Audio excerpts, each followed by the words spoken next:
even according to our constitution, India is a socialist country. We have always been taught that, the government is going to help us, it's going to feed us. And, as I mentioned, that we do have this collectivist mindset where everybody of us is kind of told to follow the rules and regulations, the traditions, which is being imposed by us since our childhood. And that has one of been the aspects where, there have been like huge influence of Marxism and socialism in most of the South Asian countries and not just India. Hi, my name is Jess, and this is the Miss Libertarian podcast. Today, I'm honoured to be joined by Rida, who is an activist and a LOLA chapter leader from New Delhi, and we'll be talking about the combination between culture and liberty. First of all, I want to ask you, what is your background with LOLA and also with liberty? Right. So I think my, just like coming into the libertarian movement was very accidental. I came into the liberty movement by the philosophy of objectivism. So I loved reading Ayn Rand books since I was in middle school. And, like the fountainhead was something which really made me understand the importance of individualism because, I come from India, which is in South Asia. And usually in South Asian countries, we do have a collectivist mindset where we are always told to prefer groups over individuals. So, coming across Ayn Rand books really made me understand that, how, like, what I always felt that, I have a power, I have a voice, and, I, as an individual, have some, role in the society to play, and I do not have to follow what the community is telling me to do. So, I think that was one of the moments where I attended this movie screening of Anthem, and I got to know about the organization known as Students for Liberty. And then at the age of 18, I ventured into the libertarian movement. And the best part was like I was always a libertarian, but I didn't know that.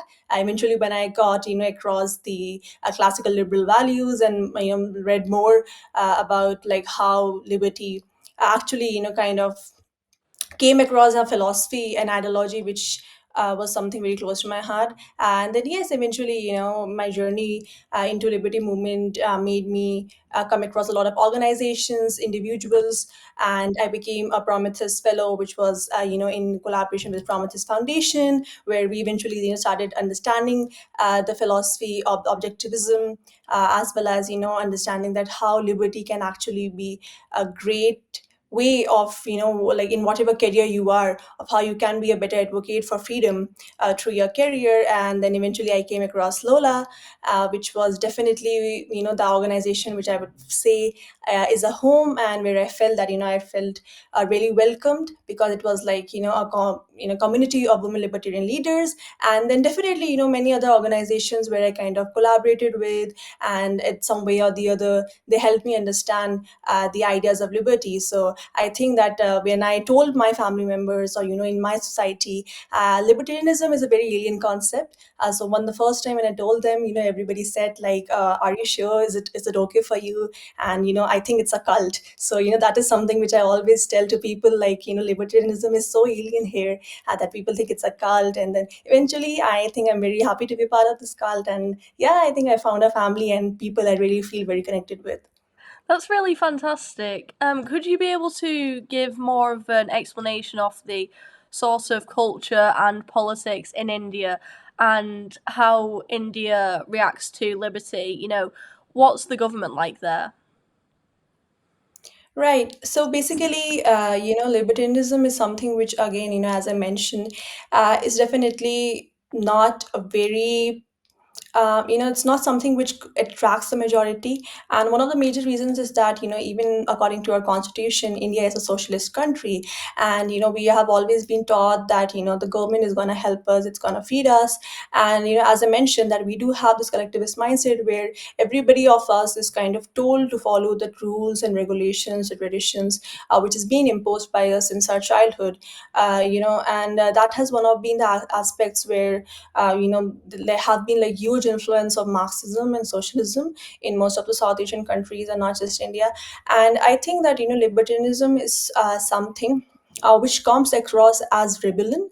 And I feel that's a very negative way to look at it, because I do feel that when we are talking about libertarianism, which is just focusing on the individual rights of the person, and having like limited government and influence on them.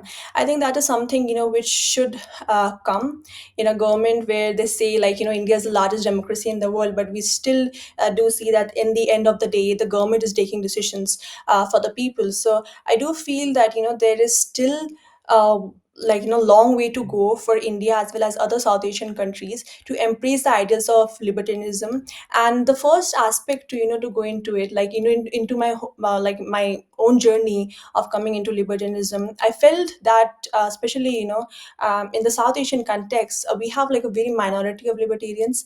And it's always like it's a class. It's kind of like people feel that this is a certain class, and maybe I won't feel relatable to it. So I think that one of the major factors when we are talking about libertarianism and culture in South Asia is that how it can be made more relatable, which I feel is very lacking. And that's one of the major reasons that why socialism, or why this collectivist mindset makes people feel really accepted, and they feel that okay, somebody is taking like they're just taking care of me. Libertarianism is it's considered as something which is like very far apart. It's more considered as like a Western value. And even in like most of in in Indian culture, westernization is something which is considered like a taboo. And I feel that eventually when I started to learn about the liberty movement, I focused a lot that how do we make it relatable, especially for women. So one of the classical liberal values which I'm really passionate about is individualism. And I made people understand around me through a lot of workshops which we organized, to a lot of activities, that how these classical liberal values are not like very different from you. And in the end, everybody wants a peaceful life, and you want to make decisions for yourself.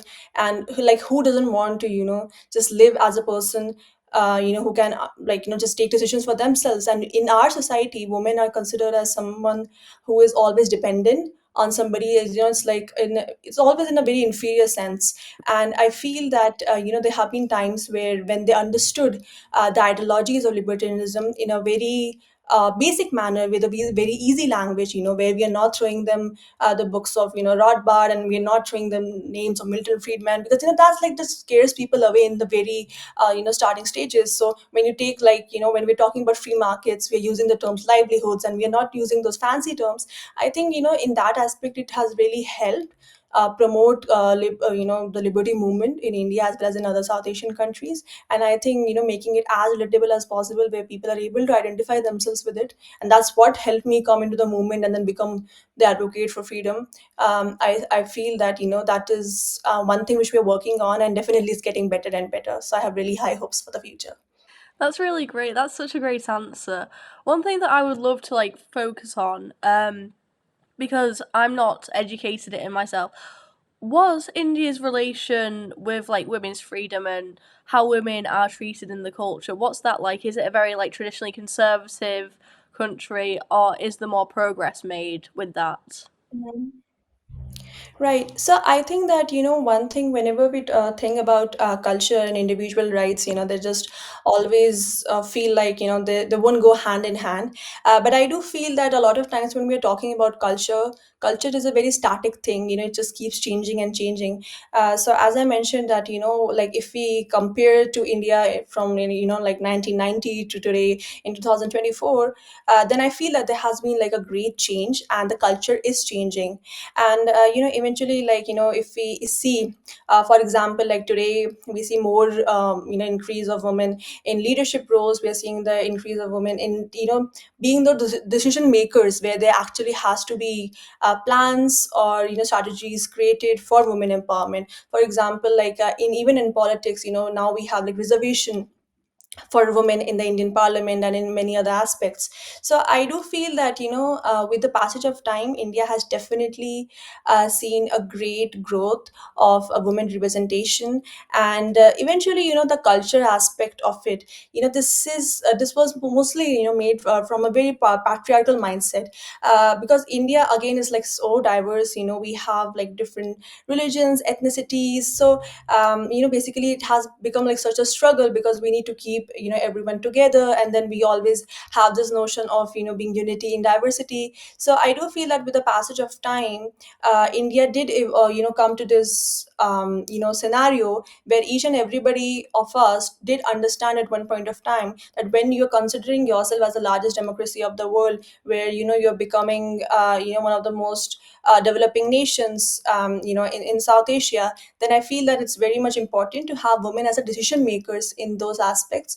And that did come because I also feel very proud, like we got independence in 1947, and then eventually the voting rights were given in India to men and women both at the same time. So you do understand that the culture, it did get better with the passage of time.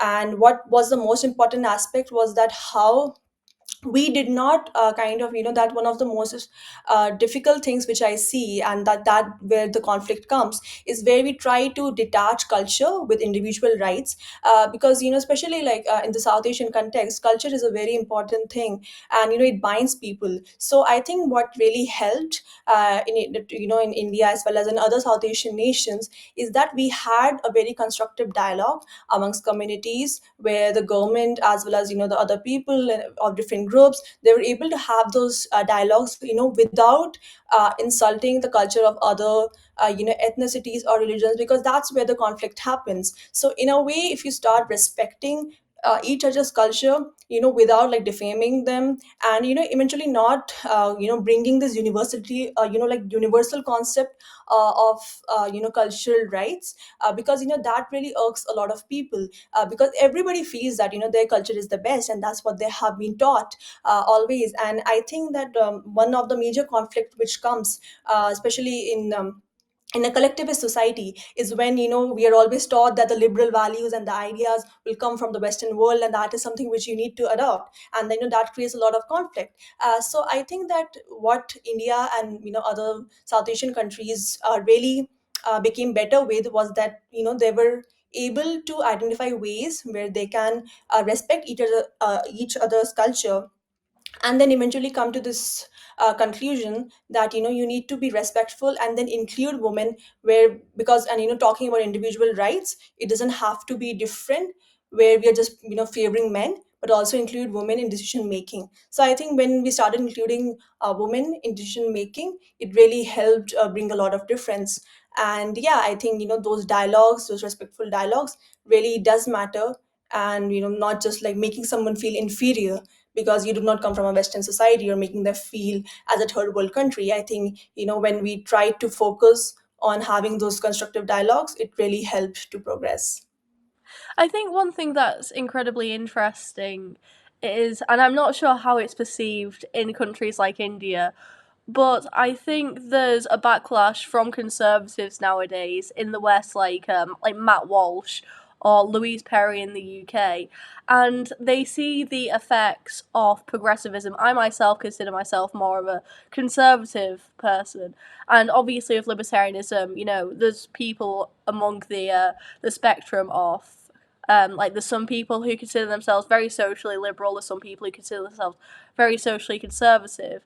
Um, but I think something that's quite interesting is with people like Matt Walsh or Louise Perry, is that because of everything that's gone on, the negatives of, I don't want to say liberalism, they often call it liberalism, but I would say it's actually progressivism, which oftentimes uses the state to push its agenda. For example, like in the UK, we have the Tavistock Clinic, which Mm-hmm. basically pushes young people, fast tracks young people who are oftentimes lesbian, gay, or bisexual. They're oftentimes in foster care. They're oftentimes come from a broken family, and because of that, they obviously have mental health issues. There's nothing wrong with that.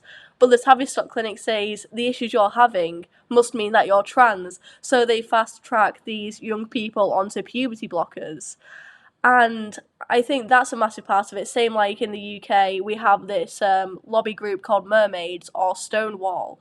These progressive charities which are radicalising the government into this transgender agenda, and also pushing it in schools. Like, this isn't an organic grassroots thing. It actually comes from the state. So I think culture has been pushed very much by the state. But I think back to the idea of like culture and liberalism. There still can be culture in a liberal society.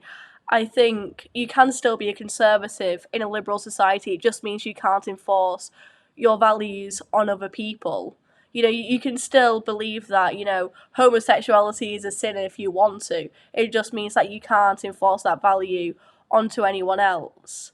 My question to you is: I wonder, is there that sort of perception in India with more progressive reforms?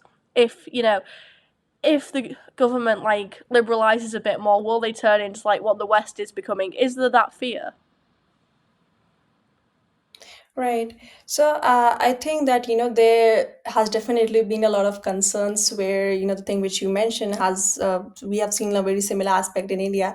And, that what I was talking about, because a lot of times, when we're talking about the liberal ideas or, like being progressive, it's considered like a very wrong notion still. And especially like, when you talked about probably the LGBTQ groups, or when we are talking about anything which was always there but was considered a taboo, and now people are coming in terms with it. For example, we had like really low divorce rates in India of women, and that was considered something very very nice. And But that was definitely not a good thing, because in India we had like a very high number of dowry deaths, and like brides were literally being burned alive because they were not giving dowry. And now when women are finally understanding that it's not they don't have to be in marriages where they're getting oppressed, or they have the fear of getting killed because the family hasn't given dowry or the dowry wasn't enough.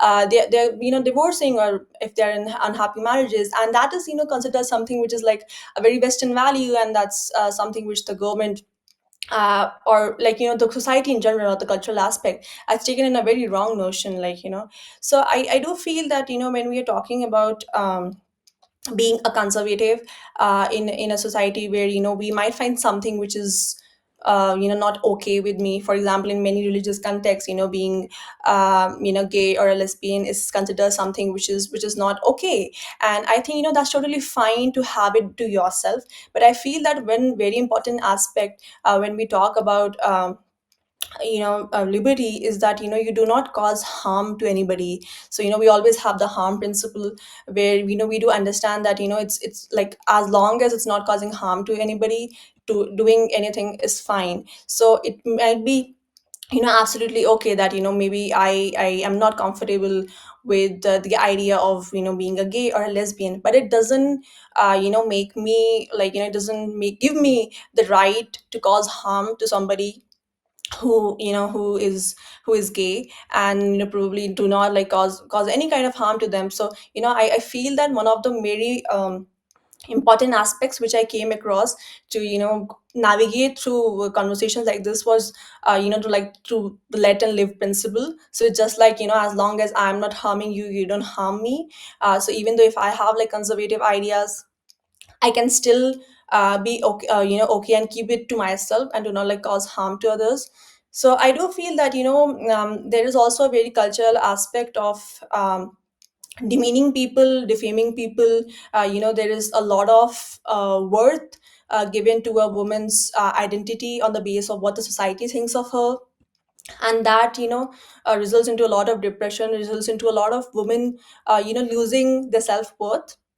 And I feel that also comes in a form of aggression. It's not always verbal, it's not always physical, but sometimes like if a woman is outcast because she marries someone out of her caste, that is something which is still a very big thing in India. Or maybe she isn't marrying after 30, that is also a very important aspect. And they are not given the right to just like take decisions of their lives. And we have like many cases right now coming up where women do not want to have children, and that is like considered such a taboo even in the Indian society, because it's like there's a thing where you have to have children at a certain age of time, you need to get married at a certain age at a certain period. So I do feel that there might be a lot of people who have this conservative mindset, and it's okay.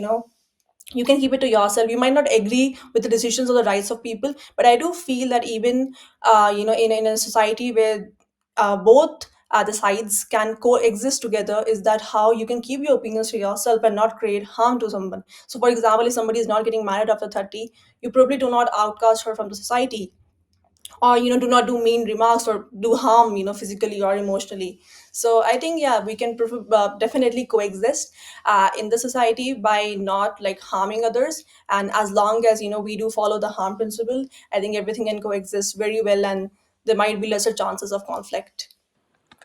Yeah, I think one thing that's quite interesting is that even though, so with culture, even though you may disagree with how someone acts, and you might, hmm, even though you might disagree with how someone acts, it doesn't mean that you can have no opinion on it. Like, you are still allowed an opinion on it, and you are allowed to demonstrate that through free speech. As libertarians, we are pro free speech.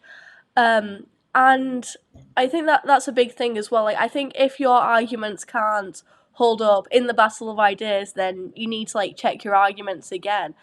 And oftentimes these arguments don't withstand in the battle of ideas. So, for example, like I have no problem with gay people. You know, I have many gay friends, and I think the arguments against homosexuality are quite silly. Like the idea that it's not natural. Well, it's not natural to wear clothes. You know, we still do it. And again, we've seen and we've trialed these ideas, these arguments, and we've shown that they actually, you know, they don't have any credit. You know, homosexuality should be legal. And if two people, regardless of their gender, want to get together, that should be within their right. And again, it's like, it doesn't mean that you can't have an opinion on that.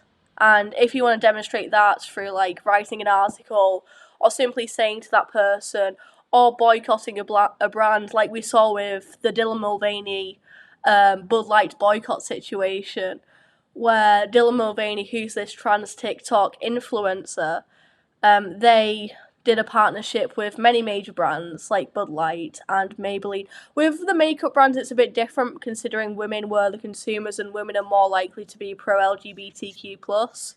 But with Bud Light, because I think the majority of their audience is male, they had to appeal to that. And after they did a brand advertisement which wasn't really within their audience's interest, that really went downhill for them. They lost millions in revenue. And again, that shows the power of the free market. You can still have an opinion in a liberal society. You can still oppose something if, quote, progressivism, liberalism goes too far. And I think that's the best way for it. Whereas you mentioned marriage. You know, it's so interesting because it's like, from my end, there's a bigger argument that progressivism and social leftism has gone too far, whereas in India and other countries like that, I'd say conservatism has gone too far and it's encroaching the rights of the individuals. And you mentioned marriage and divorce. I read somewhere recently, I think it's called the single parent problem or something. I'll leave a link to it in the description. But there's this notion that all these single parents, all these single mothers are coming from divorce. That's not true. Women aren't having children in marriage in the first place. And I think it's a good thing that women have children in a healthy and stable relationship. I don't think anyone's arguing against that. Or at least they shouldn't be, I don't think. Because, you know, it's good to have two stable parents. And I come from a single parent household and I can say that. And the reason why so many women are having children outside of wedlock is because of the state, is because of welfare benefits promising them a false narrative that they can survive instead of wanting a better future for their children. And also, for example, like the state really dishing out contraceptives, I'd say that's quite a negative rather than just letting the free market do as it will. So I just find it interesting how it's, you know, a completely different shift in narrative depending on the culture. Right. So basically, I do feel that a lot of times when we are talking about issues like these, a lot of people do not focus on people and they start taking sides. For example, like, in India, we always have this notion where there are a lot of conflicts revolving around women issues, and they eventually, it's always like issue like, okay, do you agree with this or this?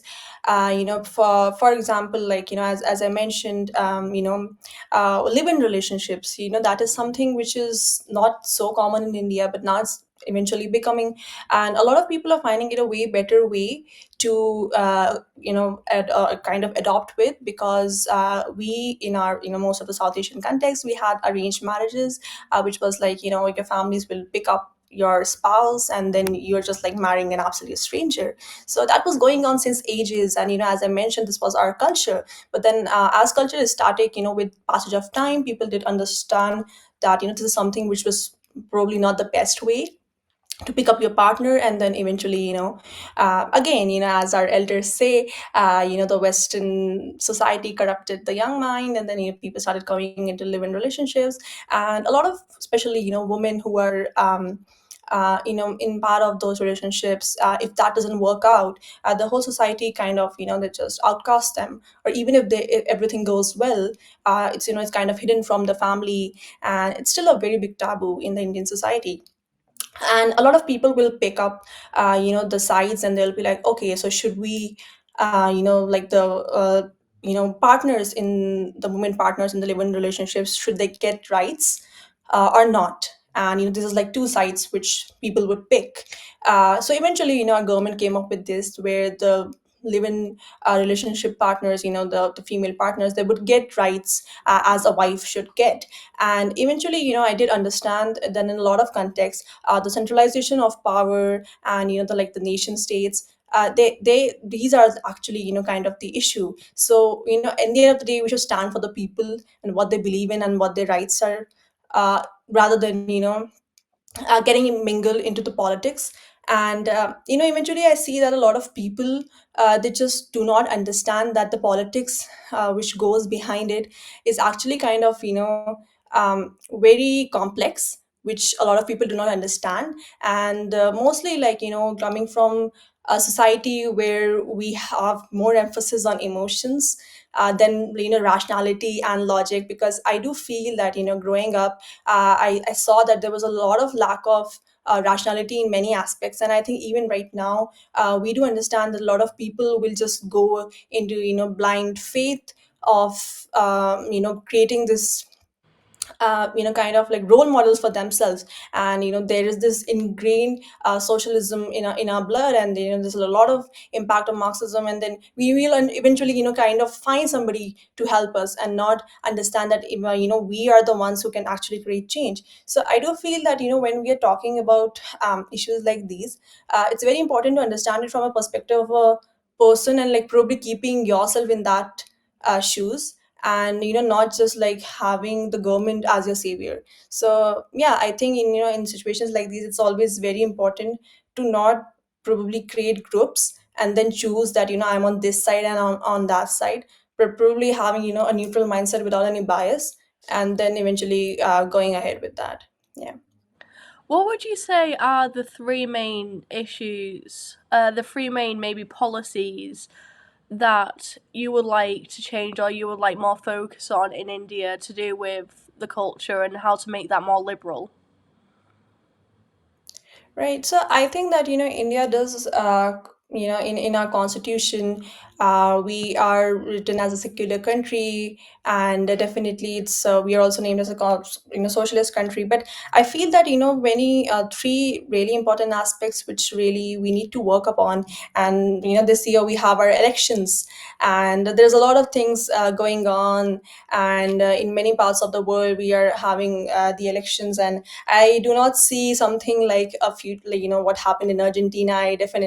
I'm not seeing like a future like that for India, because one of the worst things which we are struggling with right now is that we do not have a strong opposition. So even though that India is the largest democracy in the world, we are missing the very important aspect, which is the rule of law. So it's kind of diminishing, from democracy. And I think that rule of law, it's like one of the very important classical liberal values which needs to be there in order to have the government function well in and fulfilling the needs of the citizens. So I feel that three of the most important policies which needs to be worked upon in India, or probably in most of the South Asian context, is that we have like a lot of diversity, and it's very very difficult to keep everybody happy. So eventually not just like as I mentioned, probably not constricting themselves to favor a certain, ethnicity or religion, because that is what leads us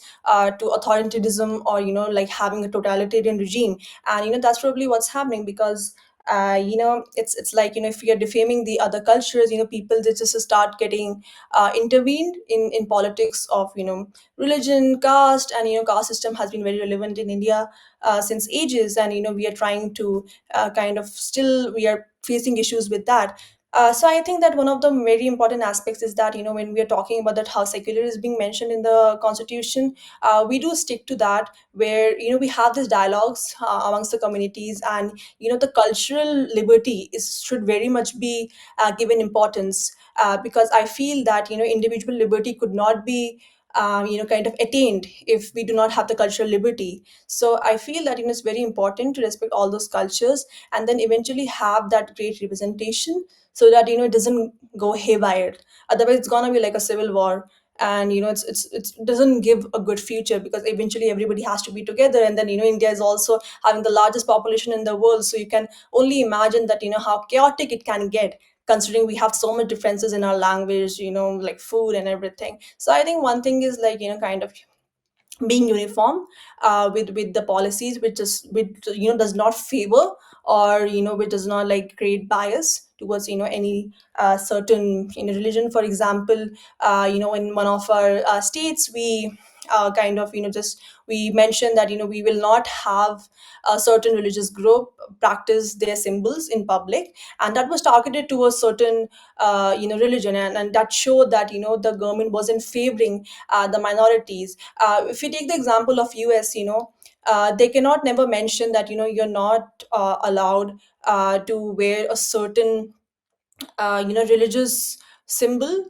because it will target the religion. So that's something which the US couldn't do, because it's mentioned in the law that they cannot do bias against any groups. So I think when issues like these come up, it just creates a tension amongst people. So definitely we need to work more upon creating this uniform society. The second would be definitely creating and having more free markets, because I feel that India is a great land of startups. We have like very a lot of startups, we have a lot of entrepreneurship, and it's amazing, because I've personally been working on with a lot of women start their own businesses, and we have so much entrepreneurship going on right now. So I feel that having more free markets, and like privatization of rules and regulations for people to set up their businesses without the legal hassles, as well as a lot of corruption. So I think that the government can really help in the economic aspects of empowering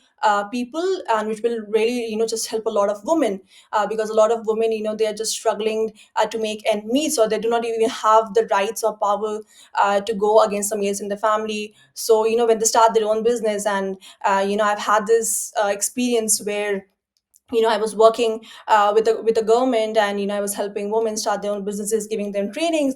And then a 42-year-old woman comes to me, and then she started her own saving business, and she just said to me that for the first time in my life, I looked into the eyes of my husband and of my son, because I was able to earn some money. So I think that if the government brings really good regulations, where there is more privatization and easy access of like those economic hassles are decreased, then definitely it would be a better way for more Indians to come into it, and that will really help a lot for women as well as underprivileged communities to start their own businesses in some way or the other. The third policy, I think that what's really important is probably having more women in positions of authority, as well as in politics, because right now what is very deep concern for me is that women sometimes when they are um, they are power positions of women.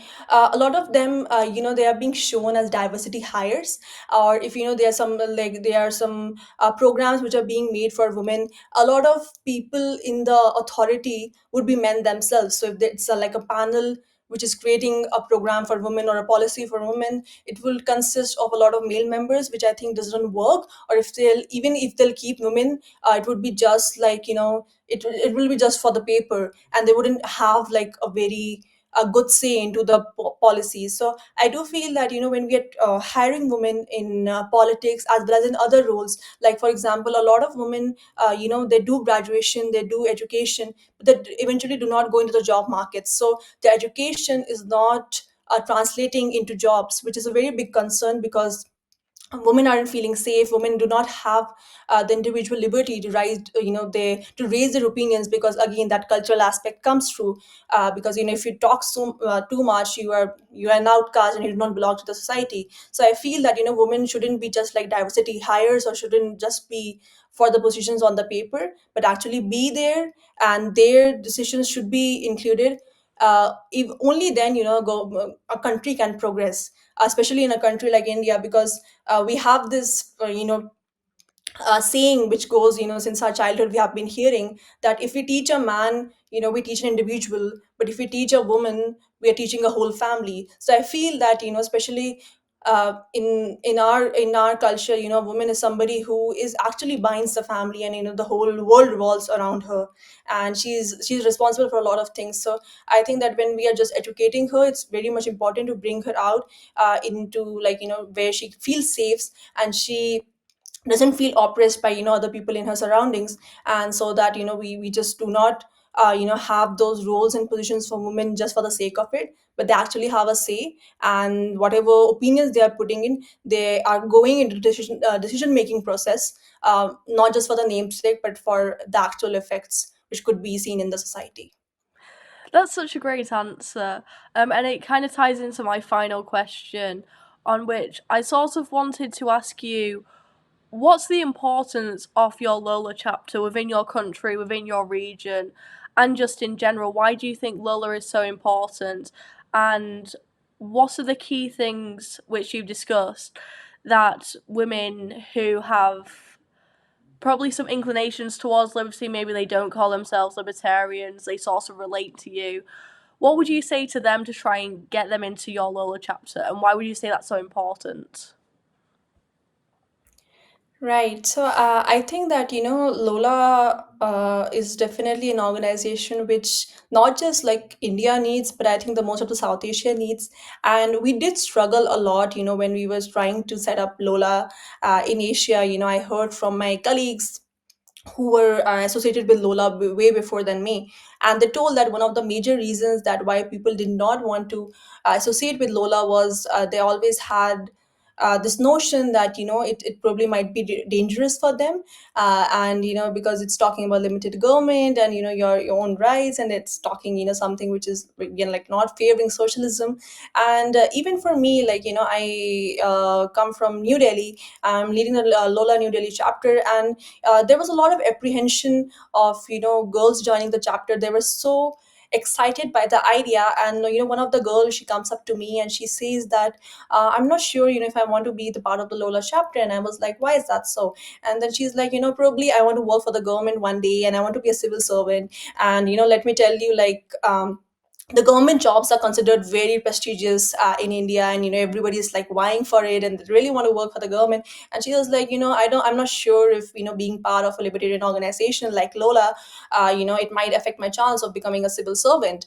And eventually I kind of like felt that there is a lot of apprehension in women. I did, there was like I organized an event where we were discussing about, we discussed with women entrepreneurs about free markets, and how they were running their own businesses, and it was a lovely discussion. But after that event, I got calls from some of the families where they mentioned that we are not comfortable sending our girls into this, because we feel that the whole idea of libertarianism is where you just do not want the government and you want to do everything by yourself, and you're teaching wrong stuff to our kids. And I was kind of so shocked, because as I mentioned, in the starting, I felt that libertarianism really made me understand that what exactly I wanted in my life, and how my life was a lie till now, where I was just told to look forward to some entity which will provide me everything, and that is like socialism. So I kind of made them understand that probably you get acquainted with the ideas of what exactly we are trying to do with liberty, and how exactly it's very relatable, not just to your daughters or the woman, but also probably to your lives. So and we have like a very cultural thing, where we are still like our whole family will be involved when we are taking any part in anything. So I think it's a struggle, but I do feel there's a lot of hope. And that really helped me, because even when I came into the liberty movement, many a times I was made to feel that I did not belong here, because probably I haven't read a lot of books from Milton Friedman, or probably I did not have all the things clear on Hayek. And I think eventually that scares away a lot of people, especially young girls who are trying to come into the movement. And it's very much important that we make them understand that this is something which is not different from you, this is something which is very same to you, and this is what politicians actually do. So if you see all the successful leaders, whether they're prime minister, presidents, they will always say that I'm a common man, and I'm just like you, and that's why people vote for them. So I think to have this movement of libertarianism in the South Asian context, it's very important that from the grassroots level we make them understand the importance of classical liberal values, and how in every career there is an element of it which will be really kind of very beneficial for you to understand that eventually each one of us just wants a peaceful life, and we need to exercise our rights. And as I mentioned, the culture is very static. So I do believe that once what I kind of understood, and how like I'm very happy that with just in within few months, where we had like zero members, till the end of year we had 21 Lola members, which is like a very big number for me. And I was kind of shocked that how did it come. And a lot of these young women, they are very new to the ideas of liberty. So I just like I felt that what really worked out into bringing like Ladies of Liberty Alliance into India, as well as in New Delhi, because New Delhi is the capital, and it has all the government offices there, all the embassies, and I feel it's like a powerhouse, and it's considered as mini India. So we had a lot of women from other states who are staying in Delhi for studies, joining us. And I think what really helped into making them connect with Ladies of Liberty Alliance was that how they felt that there was a sense of community, which I also felt with Lola. And a lot of times, even in the liberty movement, as I mentioned, a lot of people just made me feel that I was always inferior to them, even though if I had the knowledge, or I was being there, and I knew like I had my facts straight. So I feel that Lola is that platform which really empowers libertarian leaders, especially women. And I think we really do need that safe space, so that more young women come into it and eventually speak, not just for the rights of them, but for the others. So I think in one line, if I have to describe Lola, for me is that Lola is like that leader who creates more leaders and not just followers. And I think that what I have learned becoming a chapter leader is that I want to create more leaders and not followers. And I'm very happy that these young women have become quite introduced and having understanding of these classical liberal values and libertarianism, so that they're able to spread that ideas. And like now the girls, they call me and they say that we had the discussions on our dinner tables. And I think that I could see that change. So yes, I have like great hope, not just for India but as well as for South Asia. And we are having dinner table conversations. Like just yesterday I was having this dinner table conversations with my family, and my mom is a libertarian now because she really loved those ideas. So I think yeah, it's absolutely good, and I definitely see a very good hope for young women, as well as like all women. Why am I just young? Like my mom embraced liberty at this age, so I feel that liberty is for everyone. And yeah, I think it's great hope for India as well as in South Asia as whole.